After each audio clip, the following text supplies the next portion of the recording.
You know, I make some question very, very complex. But that's why she's here. Yes, of course. Yeah. Thank you. Yeah, no worries. So everything runs smoothly. Yeah. God, I'm just wondering what the other interpreter, I have no idea. when she said my answers to the audience. I know. I- Well, she was an English teacher. She's not an interpreter. And Yeah. sometimes people misunderstand the profession. yeah, because I mean, think I that- know she meant well, but she I just. know, she yeah. meant well, but... Ok, ¿listos? Dame 2 minutos, ¿no? Si te vas muy larga en la pregunta, voy a cortar Sí, sí, para sí, sí, poder sí, te empezar a- entiendo, te entiendo. Tú nos dices. Brother, ¿Qué? no, se lo voy a dar a él. Es una cámara. ¿Listo? Estoy listo, Perdón, mil perdones. Estamos grabando. Sí. 3, 2. Señor, muchas gracias por esta entrevista. Thank you very much Alright. for this interview. Great. You're welcome. De nada. Todo el círculo de la gente, yo soy crítico de cine, I am movie commentator, soy crítico de cine y toda la gente que me rodea estaba excitadísima al saber que lo iba a entrevistar a usted. Everyone surrounding me, they were all so excited that I was going to be here with you today. Right? Yeah. Well, I'm glad. ¿Qué se siente estar en todas estas listas de los guitarristas más importantes en la historia del rock en el mundo? ¿Qué nos puede decir al respecto para que nuestro público entre un poco en situación de la importancia que usted tiene de estar aquí en México? Okay, so how do you feel being one of the best guitar players around the world? And in order to give context to our viewers of what does that mean and going into the movies, of course, but what does that mean to be one of the best guitar players? Well, that's always somebody else's perception, and that's very flattering, but for me personally, I don't consider myself that. So it's flattering, but it makes me a little uncomfortable at the same time. También es hasta un poco incómodo. Yeah. Le prometo no hablar más de esto. I promise I'm not going to keep talking about it. You're the best thing. Oiga, pero ahora está metido en el mundo del cine. But now you're in the movie industry. I am, yeah. ¿Sí? ¿Lo estoy? Well, I'm a big horror movie fan ever since I was very little, and so I follow horror, you know. And I was given the opportunity to be able to be a producer, which at first I was like, I don't know anything about production per se, but the concept of being able to control the outcome of the making of a film and to put the right components together to make the right movie sounded very exciting to me. And then also I would be able to contribute to the score.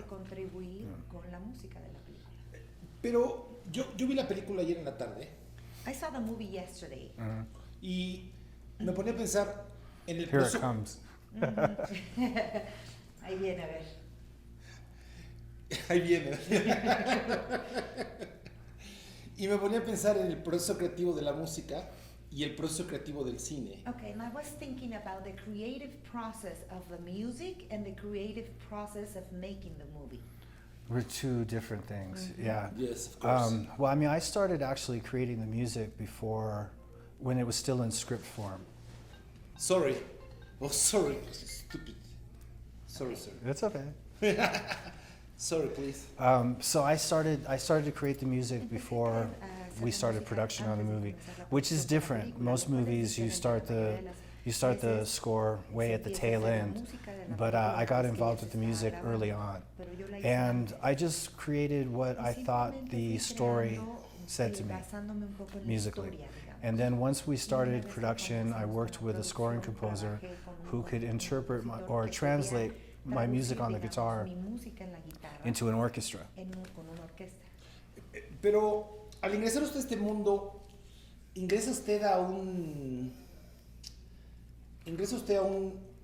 pues a un universo en el que hay una gran tradición de cine de terror en los Estados Unidos, una gran tradición de cine de suspenso.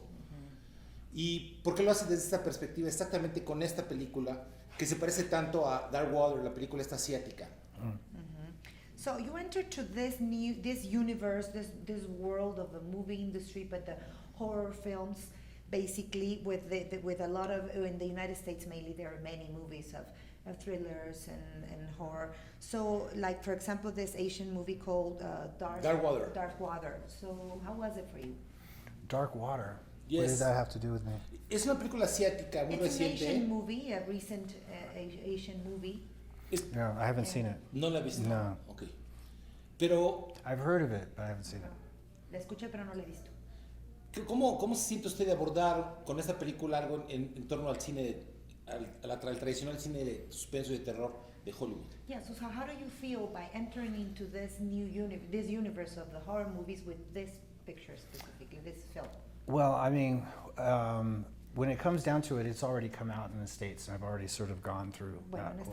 So it's actually new in Mexico right now, but I've had the experience of being into Hollywood, you know, and we had a good run with it in America, you know, all things considered. But the horror genre, the reason I wanted to produce was to get away from all the slasher and torture porn and like all the very graphic movies that seem only focused on that. And there's no real story, no real characters. It's just who dies first and how they die.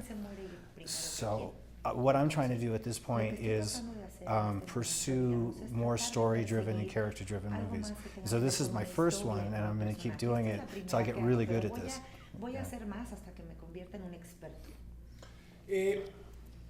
Es legendaria su relación con la prensa.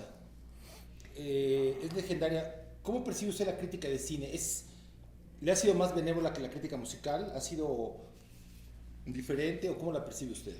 Okay, we have a whole history with you and the relationship with the media. So has the media been better or worse with you in terms of the criticisms received with this movie? Have they been better or worse? Between the music critic and the movie critic, because there is a different universe. Yeah, but I never pay attention to either. I don't. I mean, because at the moment it's finished. There's nothing for me to, no reason. If I think it's good, it doesn't matter what anybody else thinks. And if I don't think it's good, it doesn't matter what anybody else thinks, because it's done, you know. Yeah, I mean that's my general attitude in the media, you know, like to follow what they say in the newspaper or this and that. But then I pay close attention to people that I meet face to face to see what they, you know, the sort of human responses.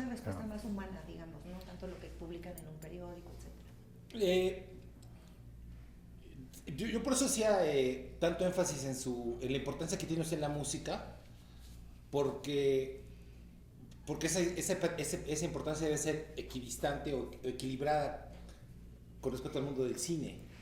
That's why I was referring to the relevance that you have in the music business, because you are so important, and that should be like a little bit balanced. That is the relevance that you will get once that you're into the movie business. Well, I think it's something that needs to be established. I knew coming into the film business from the ground floor that I wasn't expecting to be treated the same way that I am in the music business, where I've been for 20 years, you know.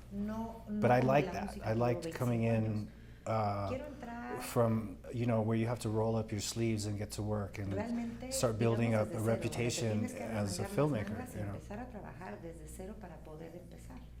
Le pido disculpas por hacerles la siguiente pregunta. I apologize for the next question. ¿Por qué habla usted como productor y no el director de la película en su visita a México? ¿Por qué da la cara él por la película? ¿Por qué expresa él? Si siendo que la película la dirige un director y solamente es el director el que da la cara. Okay, well the question is, how come you're not the director of the movie, so how come you're here facing the whole media as a producer and not having here the director instead? I would imagine for two reasons. Because I'm the only person promoting the movie. Una, porque soy el único que está promoviendo la película. And also because I'm the most recognizable person in the production. Dentro de los que están en la película. Obviamente es una estrategia, ¿no? So it's a strategy, we could say. I don't know if it's necessarily a strategy. Somebody needs to do it. And I'm the one with the most experience in the media, you know. None of the actors are going to come necessarily and do it. So someone, I mean, it is, marketing is some sort of a strategy, yeah. So,